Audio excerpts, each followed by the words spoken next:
Hi ಸ್ನೇಹಿತರೆ, ನಮಸ್ಕಾರ ಎಲ್ಲರಿಗೂ. ಈ ಒಂದು ವಿಡಿಯೋದಲ್ಲಿ ಅಗ್ರಿಕಲ್ಚರ್ ಕೋಟಾದಡಿ ಡಾಕ್ಯುಮೆಂಟ್ಸ್ ಅನ್ನು ಅಪ್ಲೋಡ್ ಮಾಡೋದು ಯಾವ ರೀತಿ ಅಂತ ತಿಳಿಸ್ಕೊಡ್ತಾ ಇದ್ದೀನಿ.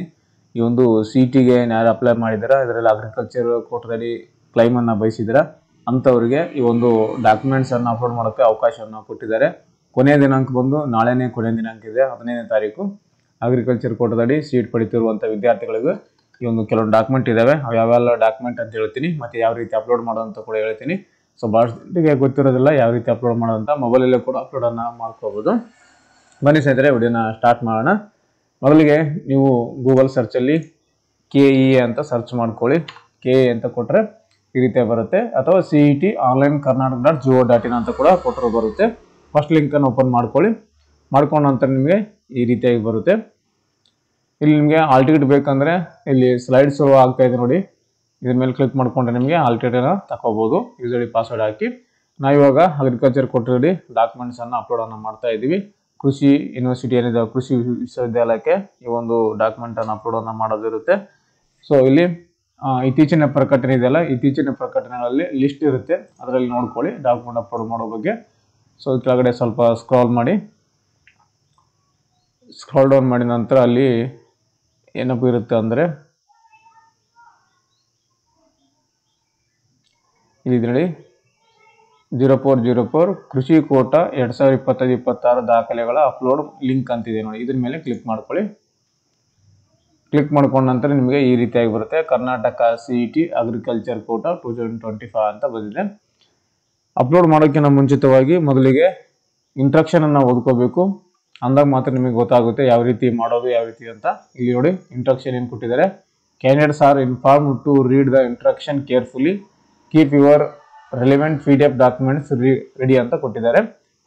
ಕೇರ್ಫುಲ್ ಆಗಿ ನೀವು ಇಂಟ್ರಕ್ಷನ್ ಅನ್ನು ಓದ್ಕೊಳ್ಳಿ, ಮತ್ತೆ ನಿಮ್ಮ ಒಂದು ಡಾಕ್ಯುಮೆಂಟನ್ನು PDF ಅಲ್ಲಿ ರೆಡಿ ಇಟ್ಕೊಳ್ಳಿ ಅಂತ ಕೊಟ್ಟಿದ್ದಾರೆ. ಮತ್ತು ಲಾಸ್ಟ್ ಡೇಟ್ ಬಂದು ಇಲ್ಲಿ last date to upload online 15/4/25 11:59 ಅಂತ ಕೊಟ್ಟಿದ್ದಾರೆ. ನಾಳೆ ಮಧ್ಯರಾತ್ರಿ 12 ಗಂಟೆವರೆಗೆ ಅವಕಾಶವನ್ನು ಕೊಟ್ಟಿದ್ದಾರೆ. ನಾಳೆವರೆಗೂ ಅಪ್ಲೋಡನ್ನು ಮಾಡ್ಕೋಬೋದು. ಸ್ವಲ್ಪ ನಾನು ಕೂಡ ಲೇಟಾಗಿ ವಿಡಿಯೋ ಮಾಡಿದ್ದೇನೆ, ಸ್ವಲ್ಪ ಭಾಳಷ್ಟು ಜನ ಕಾಮೆಂಟ್ ಮಾಡ್ತಾ ಇದ್ರು, ಸೊ ಇದ್ರ ಬಗ್ಗೆ ಒಂದು ವಿಡಿಯೋ ಮಾಡಿ ಅಂತ, ಹಾಗಾಗಿ ಇದನ್ನು ತಿಳಿಸ್ಕೊಡ್ತಾ ಇದ್ದೀನಿ. ಇವತ್ತೇ ನೀವು ಮಾಡ್ಕೊಳ್ಳಿ. ಸೊ ಇಲ್ಲ ಮೊದಲಿಗೆ ಇಂಟ್ರಕ್ಷನ್ ಅನ್ನು ನೋಡ್ಕೋಬೇಕು. ಇಲ್ಲಿ ನೋಡಿ ಕ್ಲಿಕ್ ಟು ಇಂಟ್ರಕ್ಷನ್ ಅಂತಿದೆ ನೋಡಿ, ಇದ್ರ ಮೇಲೆ ಕ್ಲಿಕ್ ಮಾಡ್ಕೊಳ್ಳಿ. ಕ್ಲಿಕ್ ಮಾಡ್ಕೊಂಡ್ರೆ ನಿಮ್ಗೆ ಈ ರೀತಿಯಾಗಿ ಬರುತ್ತೆ, ಕ್ಯಾಂಡಿಡೇಟ್ಸ್ ರೀಡ್ ಇಂಟ್ರಕ್ಷನ್ ಕೇರ್ಫುಲ್ ಅಂತ ಕೊಟ್ಟಿದ್ದಾರೆ. ಇಲ್ಲಿ ನಿಮಗೆ ಈಚ್ ಫೈಲ್ ಏನಿದೆಯಲ್ಲ PDF ಡಾಕ್ಯುಮೆಂಟು, ಪ್ರತಿ ಡಾಕ್ಯುಮೆಂಟು 40 KB ಇಂದ 400 KB ಒಳಗಡೆ ಇರಬೇಕಂತ ಕೊಟ್ಟಿದ್ದಾರೆ ನೋಡಿ. 40ರಿಂದ 400 KB ಒಳಗಡೆ PDF ಅನ್ನು ಸ್ಕ್ಯಾನ್ ಮಾಡ್ಕೊಂಡಿರ್ಬೇಕು ಫಾರ್ಮೆಟಲ್ಲಿ. ಇಲ್ಲಿ ಮತ್ತೆ ನಿಮಗೆ ಯೂಸರ್ ID ಪಾಸ್ವರ್ಡ್ ಗೊತ್ತಿರಬೇಕಾಗುತ್ತೆ, ಯಾಕಂದರೆ ಅಪ್ಲಿಕೇಶನ್ ನಂಬರ್ ಕೂಡ ಬೇಕಾಗುತ್ತೆ ಲಾಗಿನ್ ಮಾಡೋಕ್ಕೆ. ಒನ್ ಟೈಮ್ ಪಾಸ್ವರ್ಡ್ ಕೂಡ ಬರುತ್ತೆ ನಿಮಗೆ, ಲಾಗಿನ್ ಮಾಡ್ಕೋಬೇಕಂತ ಕೊಟ್ಟಿದ್ದಾರೆ. OTP ಬರುತ್ತೆ ಅಂತ ಕೊಟ್ಟಿದ್ದಾರೆ. ಏನೇನು ಇರುತ್ತೆ ಅನ್ನೋದು ಇಲ್ಲಿ ಕೊಟ್ಟಿದ್ದಾರೆ. Upload documents and choosing upload option by selecting yes ಅನ್ನೋ ಅಂತ ಕೊಟ್ಟಿದ್ದಾರೆ. ನಿಮ್ಮ ಹತ್ರ ಯಾವ ಡಾಕ್ಯುಮೆಂಟ್ ಇದ್ದಾವೆ ಅವಕ್ಕೆ ಎಸ್ ಅಂತ ಟಿಕ್ ಮಾಡ್ಕೋಬೇಕು. ಯಾವ ಡಾಕ್ಯುಮೆಂಟ್ ಇಲ್ಲ ಅಂದರೆ ಅವಕ್ಕೆ ನೋ ಅಂತ ಟಿಕ್ ಮಾಡ್ಕೋಕ್ಕೆ ಅವಕಾಶನ ಕೊಟ್ಟಿದ್ದಾರೆ. ಇಲ್ಲಿ ಎಸ್ ಆರ್ ನೋ ಆಪ್ಷನ್.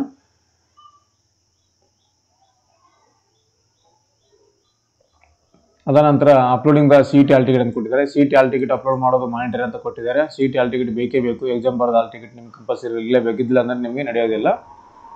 ಮತ್ತು ಇಲ್ಲಿ ಎಲ್ಲ ಡಾಕ್ಯುಮೆಂಟ್ ಮಾಡಿದ ನಂತರ ಫೈನಲ್ ಸಬ್ಮಿಟ್ ಅಂತ ಕೊಡಿ ಅಂತ ಕೊಟ್ಟಿದ್ದಾರೆ. ಫೈನಲ್ ಸಬ್ಮಿಟ್ ಆದ ನಂತರ ನಿಮಗೆ ಪೇಮೆಂಟ್ ಆಪ್ಷನ್ಗೆ ಹೋಗುತ್ತೆ. ಪೇಮೆಂಟ್ ಆಪ್ಷನ್ ಬಂದು ಇಲ್ಲಿ ನಿಮಗೆ 1200 ರೂಪಾಯಿ ಇದೆ. ಜನರಲ್ ಕ್ಯಾಟಗರಿಯವರಿಗೆ 1200 ರೂಪಾಯಿ ಪೇಮೆಂಟ್ ಇಟ್ಟಿದ್ದಾರೆ. SC ST ಕ್ಯಾಟಗರಿ ಅಭ್ಯರ್ಥಿಗಳಿಗೆ 600 ರೂಪಾಯಿ ಇಟ್ಟಿದ್ದಾರೆ ಪೇಮೆಂಟನ್ನು.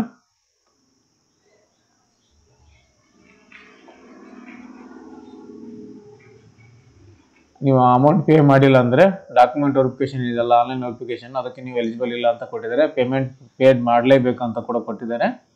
ಪೇಮೆಂಟ್ ಪೇಡ್ ಮಾಡಿದರೆ ಮಾತ್ರ ನಿಮಗೆ ಆನ್ಲೈನ್ ವೆರಿಫಿಕೇಶನ್ಗೆ ನೀವು ಎಲಿಜಿಬಲ್, ಇಲ್ಲಾಂದರೆ ನಿಮಗೆ ಕನ್ಸಿಡರ್ ಮಾಡೋ ಅಂತ ಕೊಟ್ಟಿದ್ದಾರೆ. ಇಲ್ಲಿ ಯಾರು PUC ಫೇಲ್ ಆಗಿದ್ದಾರಲ್ಲ ಅವರಿಗೆ ಇಲ್ಲಿ candidates who has failed in PUC need not to upload document ಅಂತ ಕೊಟ್ಟಿದ್ದಾರೆ. PUC ಫೇಲ್ ಆದವರಿಗೆ ಡಾಕ್ಯುಮೆಂಟ್ ಅಪ್ಲೋಡ್ ಮಾಡೋ ಅವಶ್ಯಕತೆ ಇಲ್ಲ ಅಂತ ಕೊಟ್ಟಿದ್ದಾರೆ. ಸೊ ಆಲ್ರೆಡಿ PUC ಫಲಿತಾಂಶ ಬಂದಿದೆ, ಸೊ ಅಂಥವರು ಫೇಲ್ ಆದವರು ಇದಕ್ಕೆ ಅಪ್ಲೋಡ್ ಮಾಡೋ ಅವಶ್ಯಕತೆ ಇಲ್ಲ ಅಂತ ಕೂಡ ಕೊಟ್ಟಿದ್ದಾರೆ. ಹಾಗೆ ಇಲ್ಲಿ ಮುಂದಿನ ಸೂಚನೆ, candidate has not received RD number such as A candidate can enter reference number acknowledgement any number in the certificate ಅಂತ ಕೊಟ್ಟಿದ್ದಾರೆ. ನಿಮ್ಮ ಹತ್ರ ಸರ್ಟಿಫಿಕೇಟ್ ಇಲ್ಲ ಆಡಿ ನಂಬರ್ದು ಅಂದರೆ ನೀವು ಆಡಿ ನಂಬರ್ದು, ಅಕ್ಲಾಸ್ಮೆಂಟ್ ನಂಬರು, ಅಪ್ಲಿಕೇಶನ್ ನಂಬರು, ರೆಫರೆನ್ಸ್ ನಂಬರನ್ನು ಕೂಡ ಎಂಟರ್ ಮಾಡಿ ಸಬ್ಮಿಟನ್ನು ಮಾಡ್ಕೊಬಂತ ಕೊಟ್ಟಿದ್ದಾರೆ. ಇದಿಷ್ಟು ಇಂಟ್ರಕ್ಷನು. ಇದನ್ನು ಕೂಡ ಡಿಸ್ಕ್ರಿಪ್ಷನ್ ಹಾಕಿರ್ತ ನೋಡ್ಕೊಳ್ಳಿ. ಇವಾಗ ಕ್ಲಿಕ್ ಯಾರಿಗೂ ಲಾಗಿನ್ ಅಂತಿದೆ ನೋಡಿ, ಇದ್ರ ಮೇಲೆ ಕ್ಲಿಕ್ ಮಾಡ್ಕೊಳ್ಳಿ. ಕ್ಲಿಕ್ ಮಾಡ್ಕೊಂಡ ನಂತರ ನಿಮಗೆ ಈ ರೀತಿ ಬರುತ್ತೆ. Candidates are request to not access application through mobile phone ಅಂತ ಕೊಟ್ಟಿದ್ದಾರೆ. ಇಲ್ಲಿ ಮೊಬೈಲ್ ಫೋನ್ ಥ್ರೂ ಎಕ್ಸೆಸ್ ಮಾಡೋಕೆ ಆಗೋದಿಲ್ಲ ಅಂತ ಕೊಟ್ಟಿರೋ ನೋಡಿ. Candidates are requested not to access application through mobile phone ಅಂತ ಕೊಟ್ಟಿದ್ದಾರೆ. ಸೊ ಮೊಬೈಲ್ ಫೋನಲ್ಲಿ ಆಕ್ಸೆಸ್ ಮಾಡೋಕೆ ಆಗೋದಿಲ್ಲ ಅಂತ ಕೊಟ್ಟಿದ್ದಾರೆ. ಯೂಸಿಂಗ್ ಮೊಬೈಲ್ OTP ಅಂತ ಕೊಟ್ಟಿದ್ದಾರೆ. ಇಲ್ಲಿ ಮೊದಲಿಗೆ ಅಪ್ಲಿಕೇಶನ್ ನಂಬರನ್ನು ಹಾಕೊಳ್ಳಿ. ನಿಮ್ಮ CT ಅಪ್ಲಿಕೇಶನ್ ನಂಬರು, ಇಲ್ಲಿ ಕಾಣ್ತಾ ಇರುವಂಥ ಕ್ಯಾಪ್ಚರ್ ಕೋಡನ್ನು ಈ ಒಂದು ಬಾಕ್ಸಲ್ಲಿ ಎಂಟರ್ ಮಾಡಿಕೊಂಡು ಇಲ್ಲಿ ಸಬ್ಮಿಟ್ ಅಂತಿದೆ ನೋಡಿ, ಒಂದು ಸಬ್ಮಿಟ್ ಬಟನ್ ಮೇಲೆ ಕ್ಲಿಕ್ ಮಾಡ್ಕೊಳ್ಳಿ. ನೋಡಿ ಸಬ್ಮಿಟ್ ಕೊಟ್ಟ ನಂತರ ಈ ರೀತಿಯಾಗಿ ಬರುತ್ತೆ. ನಿಮಗೆ ಅಪ್ಲಿಕೇಶನಲ್ಲಿ ಕೊಟ್ಟಿರುವಂಥ ಮೊಬೈಲ್ ನಂಬರ್ಗೆ OTP ಬರುತ್ತೆ. ಬಂದಿರುವಂಥ OTP ಇಲ್ಲಿ ಹಾಕಬೇಕು. 5 ನಿಮಿಷ ಕಾಲಾವಕಾಶ ಇರುತ್ತೆ OTP ಹಾಕೋಕ್ಕೆ. ಹಾಕಿದ ನಂತರ ವ್ಯಾಲಿಡೇಟ್ OTP ಅಂತಿದೆ ನೋಡಿ, ವ್ಯಾಲಿಡೇಟ್ OTP ಮೇಲೆ ಕ್ಲಿಕ್ ಮಾಡ್ಕೊಳ್ಳಿ. ಇನ್ ಕೇಸ್ OTP ಬಂದಿಲ್ಲ ಅಂದರೆ ರೀಸೆಂಟ್ OTP ಅಂತ ಕೂಡ ಆಪ್ಷನ್ ಕೊಟ್ಟಿದ್ದಾರೆ. ಇನ್ಮೇಲೆ ಕ್ಲಿಕ್ ಮಾಡಿಕೊಂಡ್ರೆ ನಿಮಗೆ ಮತ್ತೊಂದು OTP ನಿಮಗೆ ಬರುತ್ತೆ. ವ್ಯಾಲಿಡೇಟ್ OTP ಅಂತ ಕೊಟ್ಟ ನಂತರ ನೋಡಿ ಸಬ್ಮಿಟ್ ಅಂತ ಕೊಟ್ಟ ನಂತರ ಈ ರೀತಿಯಾಗಿ ಬರುತ್ತೆ. ಇದರಲ್ಲಿ ಮೊದಲಿಗೆ ನಿಮ್ಮ hall ticket number, candidate name, father name, mother name, ಮತ್ತು ನಿಮ್ಮ ಒಂದು CT ಅಪ್ಲಿಕೇಶನ್ ನಂಬರು, ನೀವು ಒಂದು ಯಾವ ಕ್ಯಾಟಗರಿ ಇದೆಯಲ್ಲ ಆ ಒಂದು ಕ್ಯಾಟಗರಿ ಹೆಸರು, ಮತ್ತು ಇಲ್ಲಿ ಸೆಂಟರ್ ಕೂಡ ತೋರಿಸುತ್ತೆ. ಕಾಲೇಜ್ ಆಫ್ ಅಗ್ರಿಕಲ್ಚರ್ ರಾಯಚೂರು ಅಂತ ಬರುತ್ತೆ. ಒಟ್ಟು 5-6 ಯೂನಿವರ್ಸಿಟಿ ಇದ್ದಾವೆ ಅಗ್ರಿಕಲ್ಚರ್ ಯೂನಿವರ್ಸಿಟಿ. ಆ ಯೂನಿವರ್ಸಿಟಿ ಯಾವುದಕ್ಕೆ ಅಪ್ಲೈ ಮಾಡಿದ್ದೀರ ನೀವು ಆ ಒಂದು ಯೂನಿವರ್ಸಿಟಿ ಹೆಸರು ಇಲ್ಲಿ ತೋರಿಸುತ್ತೆ. ಸೊ ಇದೆಲ್ಲನೂ ಮಾಹಿತಿ ಸರಿಯಾಗಿದೆ ಅಂತ ನೋಡ್ಕೊಳ್ಳಿ. ಯಾಕೆ ಯಾವ ಥರ ಮಿಸ್ಟೇಕ್ ಆಗಿರ್ಬೋದು ಇದರಲ್ಲಿ. ಎಲ್ಲನೂ ಮಾಹಿತಿ ಸರಿಯಾಗಿದೆ ಅಂತ ಗೊತ್ತಾದ ಮೇಲೆ ಮತ್ತೆ ಕೆಳಗಡೆ ಸ್ಕ್ರಾಲ್ ಮಾಡ್ಕೊಳ್ಳಿ. ಅಪ್ಲೋಡ್ ಡಾಕ್ಯುಮೆಂಟ್ ಇದೆ ನೋಡಿ, ಕೆಳಗಡೆ ಅಪ್ಲೋಡ್ ಮಾಡುವಂಥ ಸೆಕ್ಷನ್ ಇದೆ. ಸೊ ಕೆಳಗಡೆ ಸ್ಕ್ರಾಲ್ ಡೌನ್ ಮಾಡ್ಕೊಳ್ಳಿ. ನೋಡಿ ಇಲ್ಲಿ ಕೆಳಗಡೆ ಸ್ಕ್ರಾಲ್ ಡೌನ್ ಮಾಡಿದ ನಂತರ ಮೊದಲಿಗೆ ಕ್ಯಾಂಡಿಡೇಟ್ ಫೋಟೋ ಅಂತಿದೆ, ಕ್ಯಾಂಡಿಡೇಟ್ ಫೋಟೋನ ಅಪ್ಲೋಡ್ ಮಾಡಬೇಕು. ಇಲ್ಲಿ ಚೂಸ್ ಫೈಲ್ ಅಂತಿದೆ ನೋಡಿ, ಈ ಒಂದು ಚೂಸ್ ಫೈಲ್ನ ಸೆಲೆಕ್ಟ್ ಮಾಡ್ಕೊಳ್ಳಿ. ಸೆಲೆಕ್ಟ್ ಮಾಡ್ಕೊಂಡ್ರೆ ಫೋಟೋ ಅಪ್ಲೋಡ್ ಕೇಳುತ್ತೆ ನಿಮಗೆ. ಫೋಟೋನ ಸೆಲೆಕ್ಟ್ ಮಾಡಿಕೊಂಡು ಅಪ್ಲೋಡ್ ಅಂತ ಇಲ್ಲಿ ಆಪ್ಷನ್ ಇದೆ ನೋಡಿ, ಅಪ್ಲೋಡ್ ಅಂತ ಕ್ಲಿಕ್ ಮಾಡ್ಕೊಳ್ಳಿ. ಈ ಒಂದು ಫೋಟೋನ 5 KB ಇಂದ ಲೆಸ್ ದೆನ್ 40 KB ಅಂತ ಕೊಟ್ಟಿದ್ದಾರೆ. 5 KB ಇಂದ 40 KB ಒಳಗಡೆ ಇರುವ ಹಾಗೆ ಸ್ಕ್ಯಾನ್ ಮಾಡ್ಕೋಬೇಕು. ಫೋಟೋ ಕೂಡ JPG ಫಾರ್ಮೆಟ್ ಅಲ್ಲಿ ಇರಬೇಕು. ಇದೊಂದು ಇಲ್ಲಿ JPG ಅಂತ ಏನು ಕೊಟ್ಟಿಲ್ಲ ಅವರು. ಸೊ JPG ಅಲ್ಲಿ ಮಾಡಿ ನೋಡಿ, ಬಂದಿಲ್ಲ ಅಂದ್ರೆ ಮತ್ತೆ PDF ನಲ್ಲಿ ಮಾಡ್ಕೊಳ್ಳಿ. ಯಾಕಂದ್ರೆ ಅವರು ತಿಳಿಸಿರೋ ಹಾಗೆ ಎಲ್ಲ ಕಡೆನೂ PDF ಅಲ್ಲೇ ಮಾಡಿ ಅಂತ ಹೇಳಿದ್ದಾರೆ. ಸೊ ಹಾಗಾಗಿ ಇಲ್ಲಿ JPG PDF ಅಂತ ಏನು ಕೊಟ್ಟಿಲ್ಲ. JPG ಅಲ್ಲಿ ಮಾಡಿ ನೋಡಿ, ಬಂದಿಲ್ಲ ಅಂದ್ರೆ PDF ಅಲ್ಲಿ ಅಪ್ಲೋಡ್ ಅನ್ನ ಮಾಡ್ಕೊಳ್ಳಿ. ಅದಾದ ನಂತರ next option CET hall ticket ಅಂತ ಇದೆ ನೋಡಿ, ಇಲ್ಲಿ CET ಹಾಲ್ ಟಿಕೆಟ್ ಅಂತ ಕೊಟ್ಟಿದ್ದಾರೆ. ಸೊ ಈ ಒಂದು CET ಹಾಲ್ ಟಿಕೆಟ್ ಅನ್ನ ನೀವು ಅಪ್ಲೋಡ್ ಮಾಡಬೇಕು. ಇಲ್ಲಿ ಮೊದಲಿಗೆ ಎಸ್ ಅಂತ ಕೊಡಬೇಕು. ಎಸ್ ಅಂತ ಕೊಟ್ಟರೆ ಅಂತ ನೋಡಿ, please upload the monetary photo ಅಂತಿದೆ.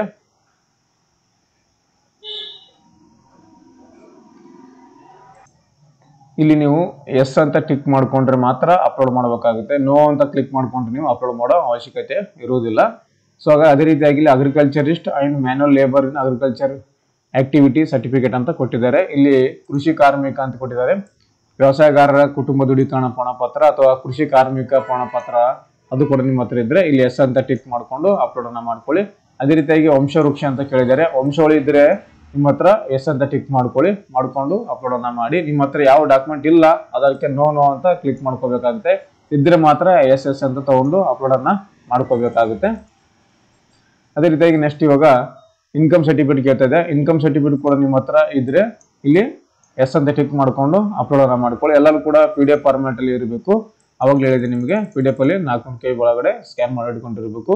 ಅದ ನಂತರ ಅಪ್ಡೇಟ್ 1 ಅಂತ ಕೊಟ್ಟಿದ್ದಾರೆ. ಒಟ್ಟು ಎರಡು ಕೊಟ್ಟಿದ್ದಾರೆ, ಅಪ್ಡೇಟ್ 1 ಅಪ್ಡೇಟ್ 2 ಅಂತ. ಅಪ್ಡೇಟ್ 1 ನಲ್ಲಿ ಅಭ್ಯರ್ಥಿ ಅಥವಾ ಅಭ್ಯರ್ಥಿ ತಂದೆ ತಾಯಿಯವರು ಕೃಷಿ ಆಧಾರಿತ ಒಂದು ಇನ್ಕಮ್ ಆದಾಯವನ್ನು ಹೊಂದಿದ್ರೆ ಮಾತ್ರ ಈ ಒಂದು ಅಪ್ಡೇಟ್ 1 ಅನ್ನ ತೆಗೆಸಬೇಕು. ರೈತರಾಗಿದ್ರೆ, ಕೃಷಿ ಕಾರ್ಮಿಕರಾಗಿದ್ರೆ ಅಂಥವ್ರು ಇದಕ್ಕೆ ಎಸ್ ಅಂತ ಟಿಕ್ ಮಾಡಿಕೊಂಡು ಅಪ್ಡೇಟ್ ತಗೋಬೇಕು. 100 ರೂಪಾಯಿ ಸ್ಟಾಂಪ್ ಅಲ್ಲಿ ಅದೊಂದು ಅಪ್ಡೇಟ್ ಫಾರ್ಮ್ಯಾಟ್ ಬರುತ್ತೆ. ಆ ಫಾರ್ಮ್ಯಾಟ್ ಅನ್ನ ಎಂಟರ್ ಮಾಡಿಕೊಂಡು ನೋಟ್ರಿ ಮಾಡ್ಕೊಂಡು ಬಂದು ಅಪ್ಲೋಡ್ ಅನ್ನ ಮಾಡಬೇಕು. ಅಪ್ಡೇಟ್ 1 ಅಲ್ಲಿ ಕೃಷಿಯಿಂದ ಆದಾಯ ಬರುವಂತವರಿಗೆ ಮಾತ್ರ ಅಪ್ಡೇಟ್ 1. ಅದಂತ ಸ್ಯಾಲರಿ ಸರ್ಟಿಫಿಕೇಟ್, ಅವರ ತಂದೆ ತಾಯಿ ಸ್ಯಾಲರಿ ಹೋಲ್ಡರ್ ಆಗಿದ್ದೆ ಎಸ್ ಅಂತ ಟಿಕ್ ಮಾಡಿ ಅಪ್ಲೋಡ್ ಮಾಡಿ.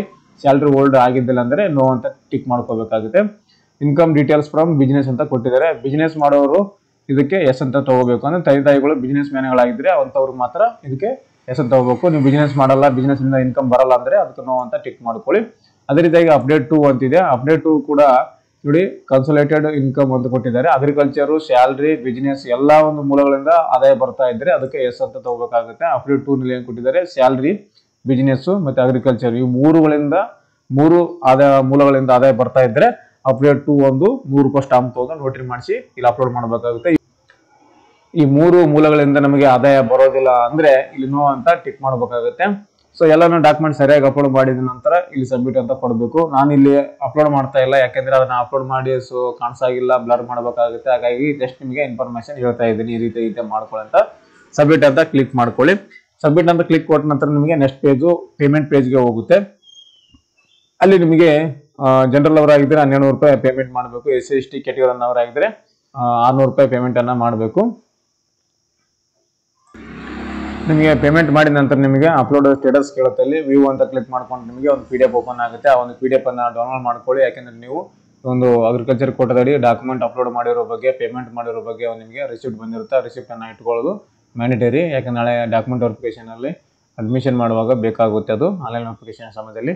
ಹಾಗಾಗಿ ಡಾಕ್ಯುಮೆಂಟ್ ಅಪ್ಲೋಡ್ ಮಾಡಿರೋ ಬಗ್ಗೆ ಒಂದು ರಿಸಿಪ್ಟ್ ಕೊನೆಯಲ್ಲಿ ಬಂದಿರೋದನ್ನ ಪ್ರಿಂಟ್ ಅಂತ ತಗೊಳ್ಳಿ. ಯಾಕಂದ್ರೆ ನಾನು ಜಸ್ಟ್ ಇಲ್ಲಿ ಮುಂದಕ್ಕೆ ಹೋಗ್ತಾ ಇಲ್ಲ. ಸೊ ಡಾಕ್ಯುಮೆಂಟ್ ಕಡಿಮೆ ಇರೋ ಕಾರಣ ವಿದ್ಯಾರ್ಥಿದು. ಸೊ ಹಾಗಾಗಿ ನಾನು ಇಲ್ಲಿ ಅಪ್ಲೋಡ್ ಮಾಡೋದು ಮ್ಯಾಂಡೇಟರಿ ಇದೆ. ಸೊ ನಾಳೆ ನಾನು ಅಪ್ಲೋಡ್ ಮಾಡಿ ಕಂಟಿನ್ಯೂ ಮಾಡ್ತೀನಿ. ಸೊ ಸದ್ಯಕ್ಕೆ ಇವತ್ತು ನಾನು ನಾಳೆ ಲಾಸ್ಟ್ ಡೇಟು. ಸೊ ಹಾಗಾಗಿ ಇವತ್ತೇ ನಾನು ವಿಡಿಯೋ ಮಾಡಿ ತಿಳಿಸಿದರೆ ನಿಮಗೆ ಅನುಕೂಲ ಆಗುತ್ತೆ ಅಂತ ಒಂದು ವಿಡಿಯೋ ಮಾಡಿ ನಿಮಗೆ ತಿಳಿಸಿದ್ದೀನಿ. ಸೊ ಇದಿಷ್ಟು ಈ ಒಂದು ಅಗ್ರಿಕಲ್ಚರ್ ಕೋಟಾದಡಿ ಡಾಕ್ಯುಮೆಂಟ್ ಅಪ್ಲೋಡ್ ಮಾಡೋದು ಯಾವ ರೀತಿ ವಿಧಾನ ಅಂತ ತಿಳಿಸ್ಕೊಟ್ಟಿದ್ದೀನಿ. ಈ ಒಂದು ಮಾಹಿತಿ ನಿಮಗೆ ಉಪಯುಕ್ತ ಆಗಿದೆ ಅಂತ ಅನ್ಕೊಂತೀನಿ ಸ್ನೇಹಿತರೆ. ಇದ್ರ ರಿಲೇಟೆಡ್ ಆಗಿ ಏನಾದರೂ ಡೌಟ್ಸ್ಗಳಿದ್ರೆ ಕಮೆಂಟ್ ಮಾಡಿ, ಕಮೆಂಟಲ್ಲಿ ನಿಮಗೆ ಉತ್ತರವನ್ನು ಕೊಡ್ತೀನಿ ಅಂತ ಹೇಳ್ತಾ ಥ್ಯಾಂಕ್ಸ್ ಫಾರ್ ದ ವಾಚಿಂಗ್.